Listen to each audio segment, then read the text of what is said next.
Hello and welcome back to Entertainment ReCast, the podcast off of our YouTube channel, Entertainment Rebooted. In this episode, we're going to continue our discussion that we've had the last two episodes regarding comic book to film adaptations. Specifically, today we'll be talking about the DCU, the upcoming universe based off of the DC characters that is headed by James Gunn. We talked last week about the Snyderverse and the pitfalls that it fell into and what we would have done to change it. If you haven't seen that episode and you're interested in the Snyderverse, go ahead and check that out. It is on our YouTube channel for your viewing pleasure. I am, as always, joined by my esteemed co-host, none other than DJ. Say hello, DJ. Hello. All right. Today, as I said, we're talking about the DCU, specifically. What are some of our expectations? What would we do if we were in James Gunn's shoes? And are we... let's also talk a little bit about the last few movies that have come out from the DC universe. DCEU, so talking like about the transitionary thing and all that. Let's talk the transition, the issues with the Flash, Blue Beetle, Shazam, Fury of the Gods, and the upcoming sequel to Aquaman. So where would you like to start talking?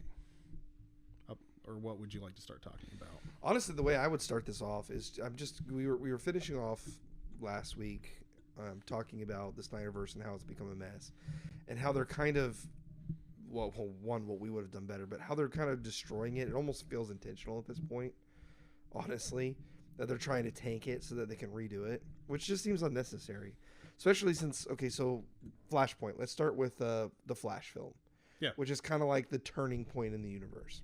Yeah, the Flash is, for anyone that might know the, and for people who don't know, at least the comic origins of this, the Flash is literally the focal point of how DC retconned its material in the past, in every basically modern era that they've done it.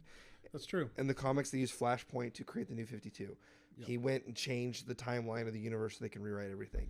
Yeah, he came back and brought back Barry Allen. Yep. Wally West was the Flash. He brought back Barry Allen, which created the New 52 timeline. And then Wally West was eliminated from the New 52 timeline, and they had another series called Rebirth after the Convergence series, where they brought Wally West back into the DC universe, and now we're in the DCU, which sees all of the Flashes. Well, and you had the television series, the newer one, where Barry Allen goes back and saves his mom, and that creates the Flashpoint paradox in that one. You had the animated film, which kind of redid the whole animated universe, getting its own stuff, where Barry Allen goes back and saves his mom, so he has his parents. But then you have Wonder Woman and Aquaman battling each other, destroying the world, while you had Batman, who was actually Bruce Wayne's father. The son was killed, and the mom becomes Joker. It's a really interesting premise. It's a great premise. It's a great premise where it's like a totally messed up everything. And then they have the thing where Superman's kept in a cage. The Flash movie took a lot of elements from Flashpoint. They took the Superman in a cage, but it's actually Supergirl, which is fine. Yeah. Like, it doesn't really matter which super character it is. The fact that they landed in the wrong place is, and actually in a way it's kind of neat, because Clark was killed. I think she said Clark was killed I can't remember. She's like, she's also feeling loss. Yeah, Clark was captured by Zod. Yeah. And he was captured as an infant, so he didn't survive the experimentation. That's right, yeah. And then it also kind of combines a little bit with Red Sun in a little sense, because she landed in Russia. Yeah. And she was being tested on by the Soviets, which in that film, I don't know if a lot of people caught it, the Soviet Union didn't fall in that film. They didn't go to Russia. They went to the Soviet Union. That's true. So And it has some fun little facts. they did, It's did such take a the bad old movie, but that's fun. yeah. Well, and they took the old gritty Batman, Yep. but instead of it being Bruce Wayne's father, it's just an older Bruce Wayne. Fine, Mm-hmm. like they took a lot of elements from Flashpoint. My problem with the film isn't actually the source or even how they execute it. It's actually kind of interesting lore. CGI was kind of problematic. There's some other problems that we talked about before. We have a review on that, but I don't want to really get into that. I want to kind of get into the fact that how the Flash looks like it's setting up the universe. That's my biggest problem with it. Yeah. It kind of doesn't. No, it doesn't. It goes to alternate universes and shows all these different timelines and all these alternate timelines and the multiverse and all this stuff. The premise is actually really interesting, but then they don't do anything with it. They end on kind of a joke. It's a joke ending. It's a joke that's insulting to the audience. Yes, they give us the. I think most people agree the worst Batman. And no offense to George Clooney, but just the movie he was in, like that's the worst. It's the worst Batman rendition of Batman that we've had in film. It literally killed Batman in live action films for almost 10 years. Yeah, for a while. Yeah, until Batman Begins. Yeah, so almost 10 years. Batman Begins almost barely saved it. It took The Dark Knight to really bring it back. Right. And so yeah, that's actually, in fact, people say Dark Knight is a bad film, and there's problems with it, but it literally took The Dark Knight to really bring fans back to Batman. Yeah. That's a long wait, and that's the one that they drop on us. It just confused me because I'm like, you're trying to set up a new universe. This would have been the perfect time for him to come back, and you introduce the new people playing Superman and Batman. Like, for real. Or they had a shot. So the other thing that's frustrating about this film is so much of it was left on the cutting room floor, and a lot of ideas were scrapped. One of the ideas that recently had resurfaced was an ending that didn't even show who the Batman Bruce Wayne coming out like of the he car doesn't even was. the car door opens. The car door opens, the crowd parts ways, and it literally ends with Barry Allen looking stunned and who the hell is that? Yeah. You know, and that's how it ended. It was kind of like a fun joke. That would have been a far better ending. The fact that they showed Clooney just was kind of like insult to injury, and it's really caused the film to age really poorly. The Michael Keaton one was a good one because you chose the first person to play Batman in film in the modern era, I guess you could say. Well, and arguably one of the best outside of Adam West. He is Batman. Yeah, and the dark gritty like Gotham that we've come to know really comes to effect in that. So bringing him as the old grizzled Batman works. Clooney as the ending. Clooney could have even been in it. You could have used him as the joke character. Just don't end on it. Yeah. You need to end in a way. You don't end with Barry Allen in the same universe as George Clooney's Batman. Yeah. Because you make that a throwaway throughout the film. You don't end it there. Because that's almost like a middle finger to the audience. Like, we don't care what you think to the point where we don't even care if you like us. Like, screw you, audience. And the film doesn't matter. Yeah, because you know the film doesn't matter. George Clooney has done a lot of PR to distance himself from Batman. And he's gone on record multiple times saying, I will never go back to a Batman project because I thought I killed Batman. He has said that in multiple interviews. Yeah. Nobody wanted George Clooney in the Batsuit again. It would have been fun because they had Nicolas Cage as Superman. That was fun. If they had shown him like in that sequence, people would have been like, "Oh, that's actually really fun. That's cool. That's funny." Or if they'd have redeemed Clooney and gave him a good Batman. The problem is he's just Bruce Wayne at the end of the film. Or if he ended up in George Clooney's universe and then Michael Keaton walked out at the end. Because think about that. If Michael Keaton walked out at the end instead of George Clooney, guess what? You could set up Batman Beyond.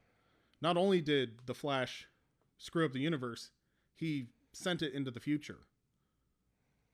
And now you have Batman Beyond and a whole nother branch. You could have done so much with this film. This film had so much potential. It's why it's such a disappointing film. And the fact that there's so many people coming to its defense recently, I don't get it. I really don't. Like, we watched the film, we enjoyed it our first viewing, but the longer we've been away from the film and thought about that's it, because the film worse itself it is fun. The prospects, what it means, is the problem. Yeah. And the longer it's been since we've watched it, the entertainment value is only there when you're experiencing it. Yeah. Afterwards, all you have to do is think about it.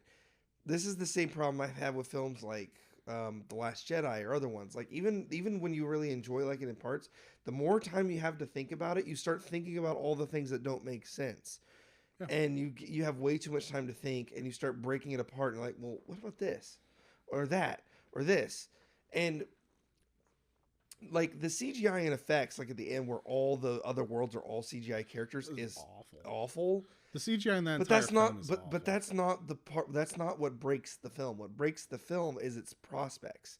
Yeah. The fact that it doesn't lead to anything. You made a film in a universe that cuts off the old. You cut off the old universe at the neck, and didn't put a new head on. You just left it gone.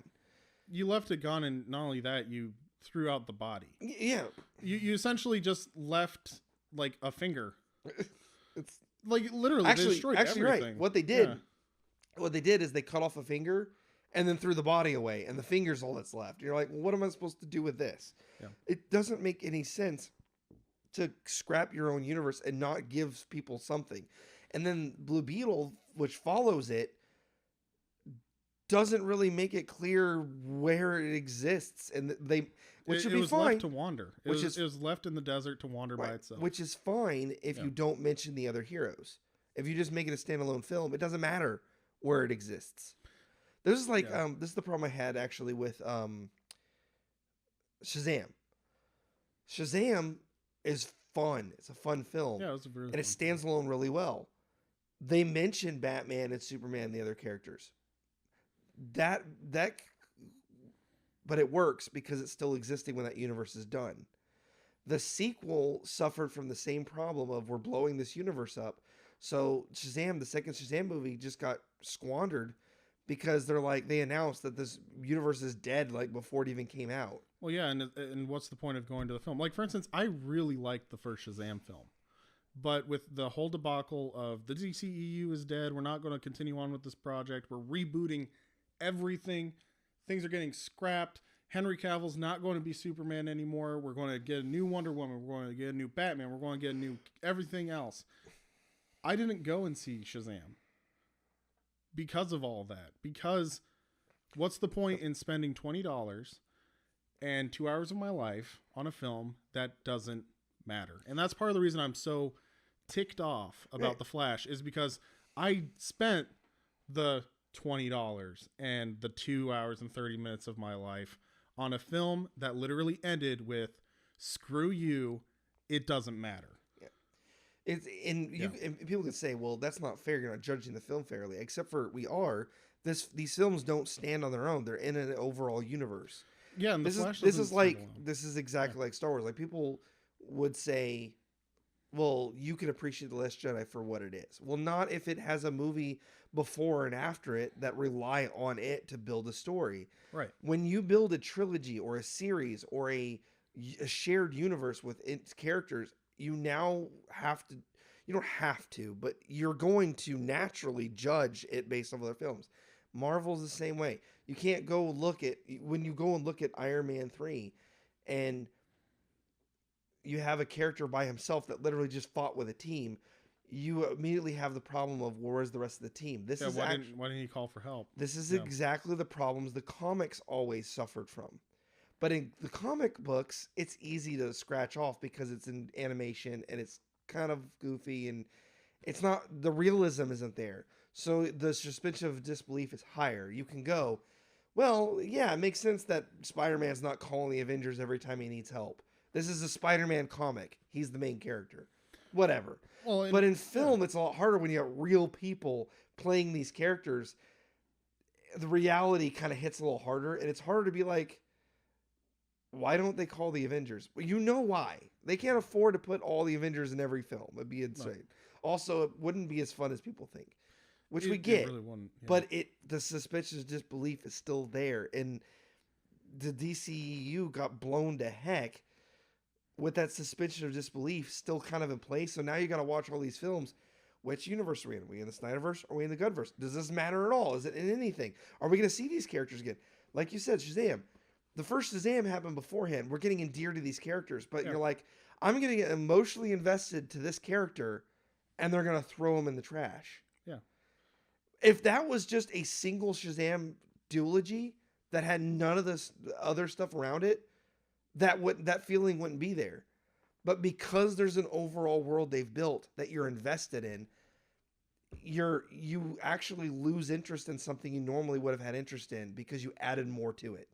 Well, yeah. The more you expand the more let's put it this way, the more you expand a property and give it more world building and detail, the harder it is to enjoy anything if it's not clearly connected to that universe. Right. Well, and that's the other thing is that Warner Brothers really screwed this up because they banked on this connected universe idea to promote their films. Yes. And as a result, you have a lot of throwaway cameos and a lot of throwaway scenes that don't necessarily belong in the film, but were used for advertising purposes. Yes. Like, literally, the first Shazam film. They mentioned Batman and they mentioned Superman. They had a Batarang. But the thing is that any Batman in any universe throws Batarangs. That's just a thing. Yep. But then it ends the film with a person in a Henry Cavill Superman outfit. Now it is connected to that universe. Yep. Because I'm sorry to say, but nobody outside of a Zack Snyder universe is going to put somebody in a Henry Cavill costume. Yep. The reason Henry Cavill is in a Henry Cavill costume is because they didn't want it associated with Christopher Reeves. They didn't want him associated with that universe. It's a different Superman. This is exactly the reason we talked about last episode where we were talking about like every studio does the origin story again. That's why. That's why. You're trying to separate this version of the character from other versions of the character. There are 3 different Spider-Man versions in film. You have the Sam Raimi trilogy, you have the duology with Andrew Garfield, and then you have Tom Holland. The MCU ones with Sony. And the first 2 do his origin story. Yep. A little differently, but they do it. But here's the difference. It's a different actor, a different character. So the way he reacts to certain things is a little different. The Andrew Garfield one was a little more aggressive, a little more moody. Whereas he's more of a snarky teen. Yeah, the original was a little more happy-go-lucky, goofy. Yeah, he was a nerd. Yes. Yeah. There's a very different. They're both nerds, but it's different nerd. Yes. Tobey Maguire's Spider-Man is a stereotypical nerd who's into school and gets bullied. Andrew Garfield's Spider-Man is he's the jockey nerd. 2010s nerd. Yeah. That's what he is. And that's because I like to think of it as Tobey Maguire's Spider-Man is 1960s Spider-Man. Yeah. Andrew Garfield is Ultimate Spider-Man. Yes. And Tom Holland's Spider-Man is MCU Spider-Man. He isn't even like a comic Spider-Man. He's an entirely separate entity kind of Spider-Man. Yes. So and that's the thing. You can separate, even though they're all Peter Parker, they're all Spider-Man, they have unique characteristics, traits, in the way they respond to people. If you took Andrew Garfield's Spider-Man with his suit, even if you don't know who's in the suit, if you take the suit from that film, you're immediately going to be associating it with that character in that universe that he's from. If you haven't seen the movies, that might be one thing, but the difference here is that Shazam did it right after they just done him in a movie. Yeah. So it was fresh in everybody's mind. This would be like if you took Tobey Maguire's Spider-Man suit right after they finished the Sam Raimi trilogy and used it in the film Iron Man. Yeah. Like if Sam Raimi's Spider-Man suit showed up in the Iron Man film, you'd be like, "Oh, that's Tobey Maguire." Then then the suit comes off and it's like some random guy you don't know. That's jarring. Yeah. If you create a shared universe, you have to be very, very careful how you use the characters because people get confused, lost, upset. And yes, you could say it's just a movie, which is fair, but at the same time, what is it that Hollywood always says about films? Films inspire. Films create emotion. Films get people activated. Films can get people to do things. Films are life. Films are emotion. Films get people to move. But then when people get the wrong emotions, you say, it's just a movie, get over it. Yeah. You sit here building people up, saying that your whole thing, your whole shtick in Hollywood, your whole shtick as a film producer, as a studio, whatever it is you do in film, is to bring up emotion in people and make them feel things. And then when they feel the way you don't like, you tell them to get over it. That's just an issue in Hollywood. Yes, but that's always been their excuse when a universe. That's what Marvel's doing with the cinematic universe. Oh, it's just movies. Get over it. Really? After you've sat here emotionally building people up to like these characters and become invested in them. Yeah, you've been invested with all these characters in this universe for 10 years. Yeah, you're a part of you. As nerds and fans, you feel like you're a part of that universe. It's part of the reason that you don't want to tick off the fan base. Like, yes, fans can be crazy. They can be really cringy. They have issues. And no matter what you do, for the most part, you don't want to alienate them. Yeah. You don't want to alienate all of your fans. And the other thing is that you're always going to alienate some. Yeah. Because any decision you do is going to piss somebody off. Well, yeah. But you don't. But the one thing you don't do is tell the entire fan base that they don't matter. Exactly. They're the people who buy your product. It's like you go into a store to buy a. You ever go to a Pizza Hut and you ask to buy a pizza and you're like, "What would you like?" You say, "I want a pepperoni pizza," and they go, "No, sir, you want a cheese, and that's what you're gonna get." And you're like, well, then I'm just gonna leave. And they tell you, "Well, screw you. We don't want your business anyway." Nobody does that in any other industry. Well, no. Why would you do that in entertainment? Well, and that's the other thing too, is that it's not even like, oh no, you want cheese. It's like you go into a Pizza Hut and they try to sell you a taco. Yeah. Like, that's the thing. And then they're like, well, there's taco pizza, and they're indignant and when you're upset. And then they get mad at you for you expecting them to sell. Yeah, that's actually a better analogy. Yeah. You go into a place that sells pizza and they give you an entirely different product, and you're upset, and you're the bad guy somehow. Yeah. No, you have a right to be upset. Now, the studio, I don't agree with the whole thing where the fans own the product. That's not true. No, absolutely The studios not. own it. Yeah. But the fans pay for it. If you want something to sell, you have to. Now, granted, there's an argument to be made that people will buy things that are bad. There's plenty of films that are terrible that made lots of money because it had the right product. It had the right product, the right it timing, the right film, or people enjoy it enough, whatever the reasoning is. And there's also an argument to be made that people don't really know what they want, because people will say we want something new, but they'll buy Call of Duty 49 rather than some new video game that's interesting. They'll go watch the 40th remake of Haunted Mansion, right? Whatever. Or the Little Mermaid live action remake. They'll go watch this stuff that's nostalgic over something new. I get it. However, that only lasts for so long. You screw the pooch. They made a lot of money on Little Mermaid, Disney did. But they lost money on like every other thing they made because everyone went to see Little Mermaid and go, oh, this isn't very good. I'm not really interested in seeing anything else Disney. And other Disney films, like Haunted Mansion, which was better. Haunted Mansion is a better Haunted film. Mansion is a good it's a good film. Suffered because they put a crappy product out first. They lost faith in the studio.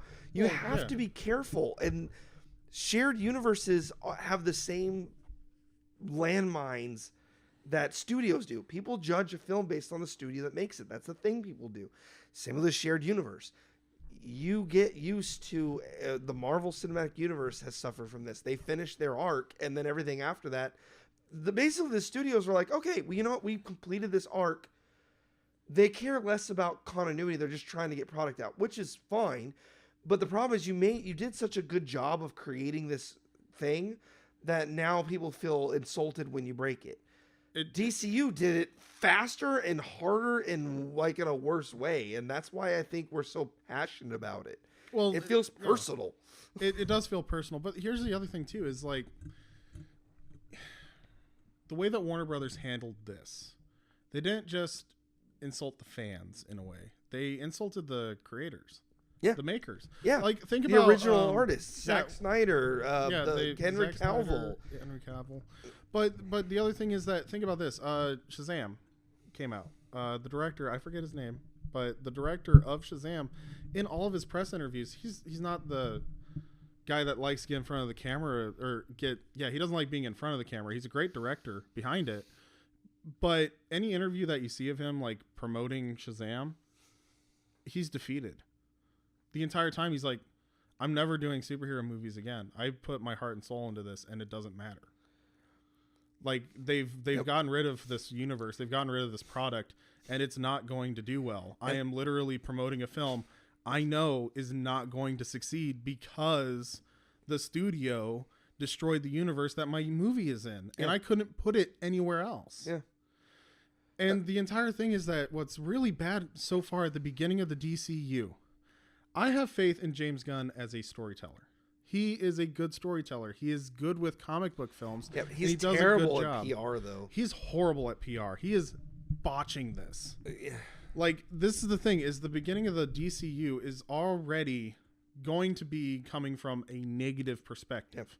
They would have been better off saying nothing about it at all and just doing the Flash film and then us being like, wait, what? And then changing, like, and then ending. George Clooney was still a bad choice, but you know what I mean? Like, ending You end it with the shot that I said earlier. You end it with not showing who Batman is and going, well, who is that? Because then the audience goes, wait, Ben Affleck's not Batman? Yeah. You know, because then you're left going, I want to know who Batman is. Is it Robert Pattinson? Are they combining the universes? It starts making things interesting. Yeah. This is what the CW Flash, the Arrowverse did a lot better.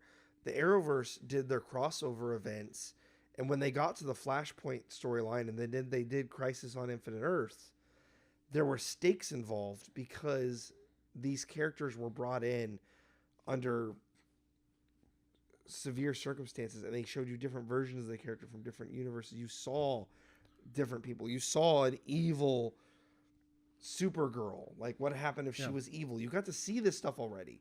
We didn't get to see that coming into Flash, and they already announced that the universe was shot. This would be like in the CW verse if, like, a season before they got to the whole Crisis on Infinite Earths storyline, if what they did is they told everybody, by the way, none of these characters are going to be these characters. We're getting rid of all of them. We've already recast them all. Yeah. Next season they're all going to be different. Yeah. Everybody would be like, well, why the frick am I watching this? Yeah. But then you'd get to Flashpoint, like, oh, okay, I see what you're doing. You can't tell people ahead of time. You spoiled the ending. You spoiled the ending of the universe changing before it came, and before 3 of their films in the current universe came out. Yeah, and the other thing, such a bad idea. This entire situation has been really boggled. It's terrible. Okay, so here's the other thing. Like the Maybe Flash, they just didn't have faith in these films, and so they drummed up commentary to see people to go and hate watch. But I don't know that's not going to work. No, hate clicking and hate watching works on YouTube and Twitter. Yeah, because it doesn't work in the box office. Yes, people don't pay. People don't pay to be angry. No, that's the difference.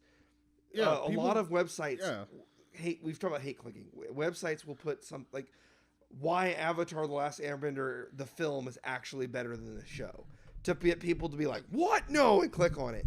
Yeah. But as soon as you see that paywall, you go, oh, screw that. I don't care enough to pay for it. Yeah, exactly. Hate watching does not work when you have to pay for the product. Especially when you have to pay $25 to see it in the DLX. And so that doesn't make any sense. It doesn't. I don't know what, I imagine there's some kerfuffling behind the scenes they're like trying to cover up or something, but I'm just confused at what it is they're trying to do. Well, and the thing is that they've handled this so poorly, because here's what they did.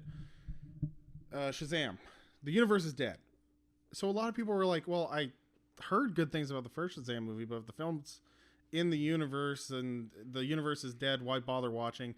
And then they were like, okay, we're going to reset the universe and it's going to be Flashpoint Paradox, essentially. We're going to recreate the Flashpoint. We're going to have Michael Keaton and we're going to have Barry Allen do yada, yada, yada, yada, yada. Then they announced Henry Cavill's not going to be Superman anymore. And then they announced Ben Affleck is not going to have his own film. And he's probably not going to be Batman ever again. And Gal Gadot is not going to be Wonder Woman anymore. And then they released commercials with Ben Affleck as Batman, Gal Gadot as Wonder Woman, to try to get the positive PR because people like those versions of that character. But then everybody's like, but they've been recast already. Why would I watch a film with people that you've already recast? It's so confusing. And then they go, and they still plan to release Aquaman. That's what you get for fiddling with the microphone. Sorry, y'all can't see it, but DJ's microphone just flew off of his stand. Well, while he's distracted. So the thing is that the Flash really screwed up a bunch of different things, though, because even the ending with George Clooney isn't the ending. They have a mid-credit scene with Jason Momoa as Aquaman. So how's Jason Momoa Aquaman, but Ben Affleck isn't Batman and Wonder Woman isn't Gal Gadot? Like, how are we in the same universe while we're not in the same universe? That makes sense. Like, how does that work?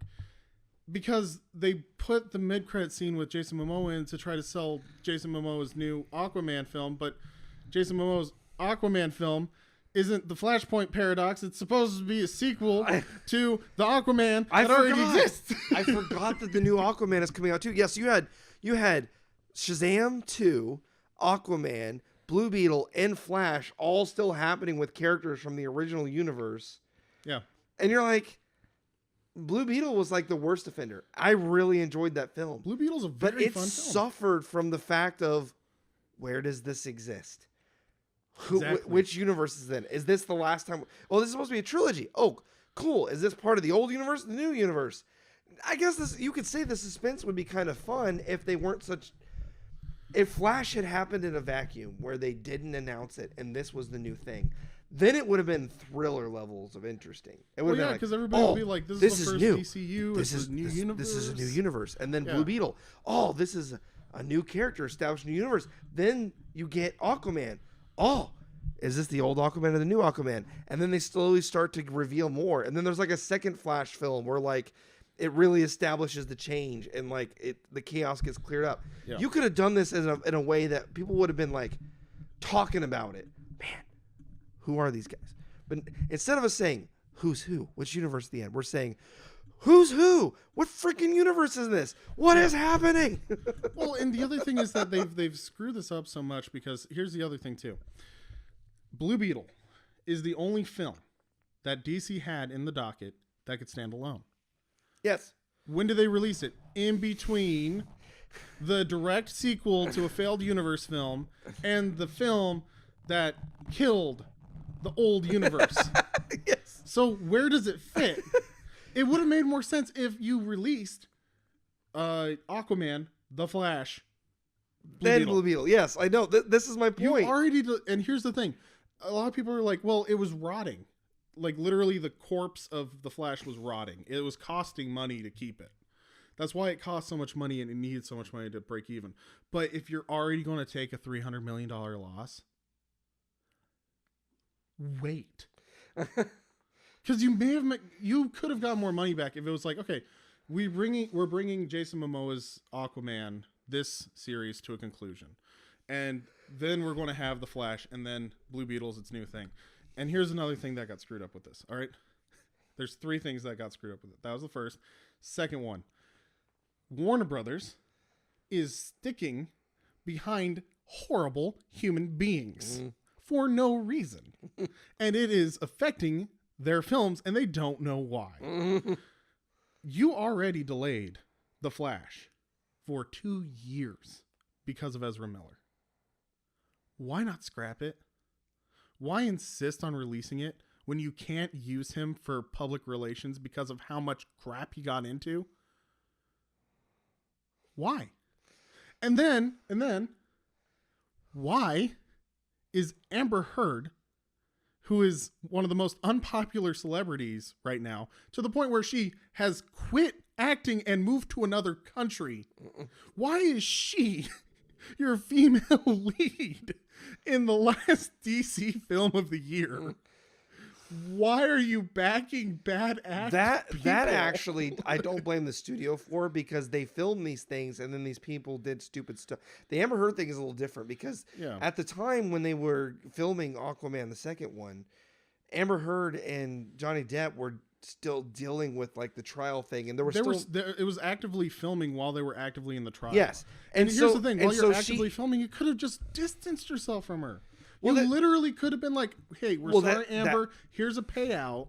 That's the problem with the studio. That's the problem with the studio. See, what Johnny Depp got dropped immediately by Disney. Yeah, Johnny Depp was like, "Oh, bye." No, and you're problematic. Bye. But Amber Heard doesn't, because she was the woman, so she's automatically the victim. So they didn't take. They should have just distanced themselves from both of them. They should have. And Warner Brothers distanced themselves from Johnny Depp.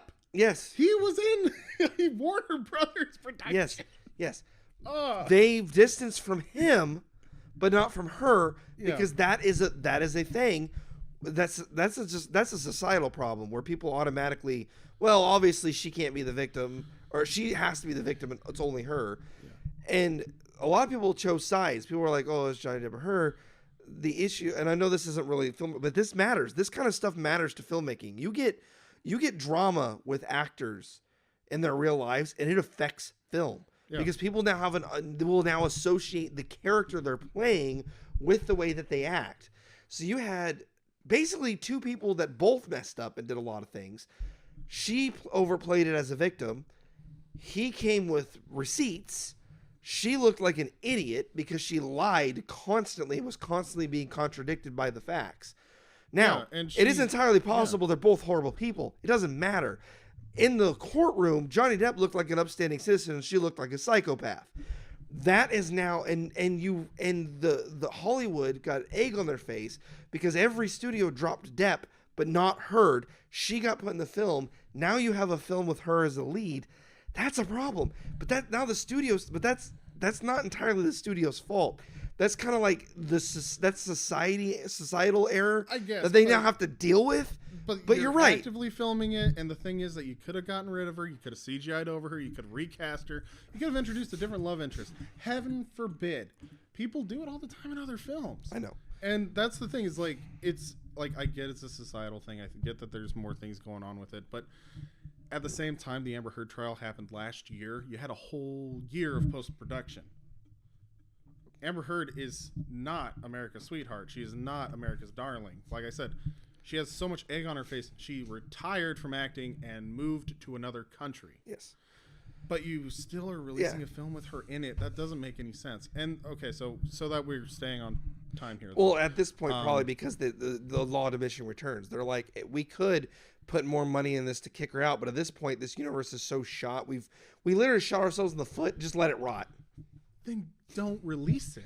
No, because if they release it, they'll make something back. You want something, yeah. I guess. It's like a restaurant that's fixed cost versus variable cost. Yeah. You have a restaurant that's losing money, but you have a lease you have to uphold. You could stop selling burgers, but then you still have to pay your lease.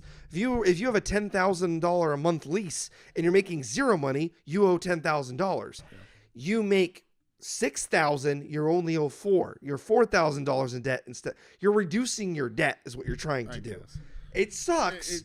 But Hollywood, like any other business, is a business. And sometimes you operate at I've had this argument with people before. They'll say, no business operates at a loss. That is not true. You will operate at a loss if you have fixed costs you can't get out of.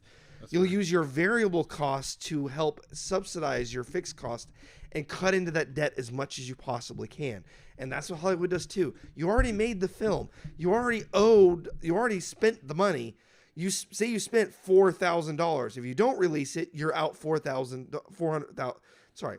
If you spent $400,000 making a film, if you don't release it, you're out $400,000. If you do, you make, say, only $100,000. Well, now you're only out $300,000. You're better. And they just don't promote it. You just don't spend any advertising money. You just drop the sucker. Which is part of the reason that there's not a lot of advertising for these films. Yeah. Okay. Moving on. Third issue. Third issue is James Gunn's really boggling this. Because here's the thing. Like, if I'm James Gunn, I want the universe that I'm coming into to be at least a neutral ground. If anything, I want to be at a positive ground. But at the very least, I want to be neutral. Right. If I'm coming into a universe and it's neutral, I can build, I can grow, I can be successful.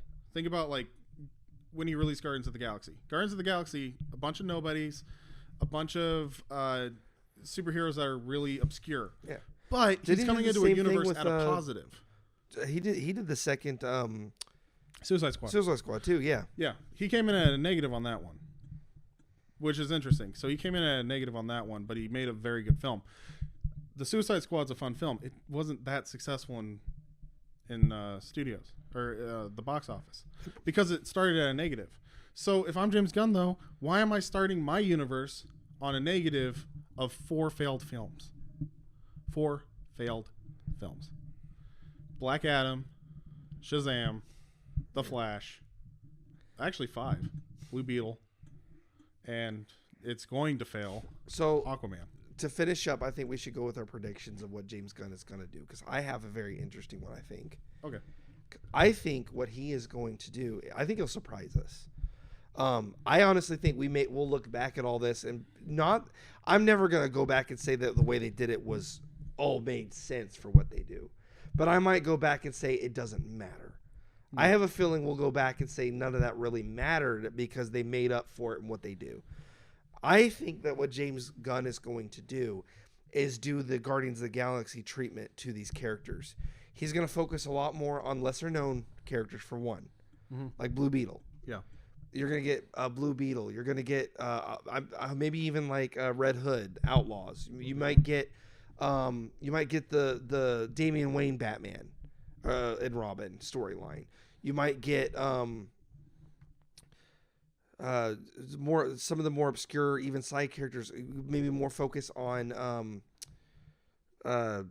Cyborg, but even more obscure than that, like and villains too, like Bumblebee, and like get more. I'm trying to think of some really good like Plastic Man. Like I feel like they're gonna throw in a lot of more obscure characters that are interesting. Maybe Jonah Hex, Constantine. Some more Dr. Fate, these characters, because that's what Marvel did, right? Marvel did the straight-laced characters that weren't well known. People knew of Iron Man and Thor, but they weren't like They weren't Captain America and Spider-Man. Yeah. You know what I mean? They didn't start with. They started with Iron Man and then Hulk. Names people knew, but cursory. The average person doesn't know a lot about those characters. Their in-depthness, like the deep lore of those characters. They're like very surface level. And then they started, they fairly quickly brought in, and they brought in Black Widow and Hawkeye. So they got their Avengers team together. But then they brought in Doctor Strange. They brought Miss Magic in. They brought in Falcon. And then the shows, they brought in Mockingbird and Quake. They brought in these obscure characters that the fans know really well, but aren't like super well known to other people. Guardians of the Galaxy. Yeah. I feel like that's what James Gunn plans to do with the DCU, and use the Trinity as a way to get them in there, but not to be the focus. I don't think he's going to focus on them. I think he's going to focus on the obscure. Okay, I could definitely see that happening. Personally, I think that James Gunn is going to release good films. I am curious to see if WB is going to be willing to stick with him, because I think that he's going to make good films, but they're not going to do well financially just because you are starting out at the negative. People are going to be like more blaming likely, the coach when the team fails that got the team after a previously failed coach. Exactly. So it's a thing of, I'd be curious if Warner Brothers sticks around with James Gunn long enough to make a successful franchise. The other thing is that it would be nice to see more than just one director in charge of different projects and stuff like that, because MCU has a MCU did it with Kevin Feige. He wasn't. It's one guy, Kevin Feige, but it's multiple different directors that handle the characters, and they handle the characters really well. That's what I'm hoping they do in DC. Yeah, I'm hoping that's what happened. What I'm worried about is that Warner Brothers is going to do what they did with Zack Snyder and just be like, oh, hey, James Gunn, make all of the films and be in charge of all the film's direction. That's one of the reasons Marvel also did well, is every different film had a different tone. Yeah. Because it had a different director. Even the Thor, Taika Waititi is an entirely different type of director than, I can't remember who did the first two. But anyway, so that's my prediction is like, I think that he's probably going to do well just because he is a good storyteller and he's a good director. I think the films will be fine. I'm just worried that they're not going to do well financially, and then WB is either going to completely shut down DC or they're going to try to revamp it all over again. Because or just DC, wait it out. What they've done in the past where they just stop making any DC movies for a decade and then restart it all over. Yeah, or they'll do that. But just with the way that... Because they won't stop making the products. They'll just probably focus on the animation because the animated films are actually doing really well. Yeah, the animated films are doing really well. And the thing is, though, that Warner Brothers might suffer from the same thing that DC, like the actual comic books, is suffering from, where they make really poor decisions in their universes, and then instead of just fixing them and continuing on with your successful universe or going back to a successful project, they decide to reboot the entire universe. That's what I'm worried about. I honestly think the future of comic book films in general, because this is going to be our last podcast on comic book films, so I'll end it with that. Is like, I honestly think the future is just going to be focusing on newer properties like Invincible and Spawn and some of these other properties in comics where they've done before with well, they're doing it a lot in series now. Well, it'll probably move away from corporate comic books more towards things like independent comics, maybe, heaven forbid Comicsgate. Like that's kind of like one of those phrases that some people in the industry really hate, but at the same time the principle behind Comicsgate would make really interesting films. Like I'm sorry to say, just being away from the corporate system, they have more creative possibilities and they can make more serious adult comics, and they can make more serious adult or like Eric July with his Rippaverse he's building. Yeah, exactly. Like you got these, you have other universes. Yeah, you have other universes, other up and coming. I mean, Invincible universe has been around for quite a while. That one's got a massively robust universe, and they're doing an animation film. Like there's other properties that have shared universe, because I don't want the shared universe thing to die. I actually really enjoy it. Well, yeah. I just think it needs to be. You just need to be. If you're going to do it. Do it.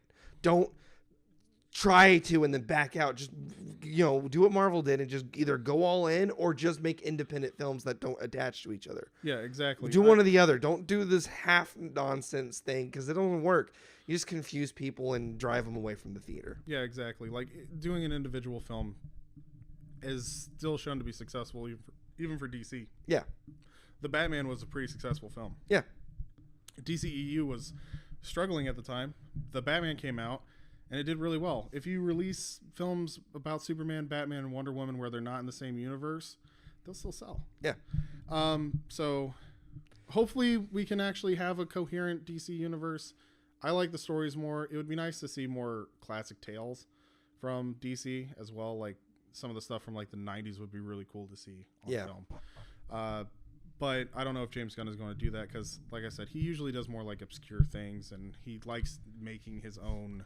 He also does a really good job of amplifying obscure characters. So I am cautiously optimistic of what's to come. I just wish they hadn't boggled it so much that it kind of gave me heartburn on the way there. Would have been nice. And like I said, I'm optimistic about the stories. I'm not optimistic about the success of the film. I agree with that. So anyway, thank you guys so much for listening to this podcast.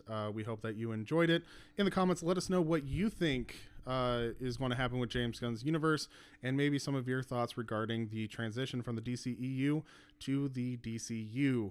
Otherwise, be sure to subscribe to this channel. If you like new or old films, we usually do a lot of movie things, and we're also launching a couple of different properties going on right now with going into some video games as well. So be sure to check us out. We are trying to do a lot of different things related to entertainment and how the entertainment world is reacting, I suppose, and some ideas and things like that. It's a fun channel. Check it out. Or continue to check it out. We appreciate it. And we will see you guys, or talk to you guys, in the next video. Thanks for listening.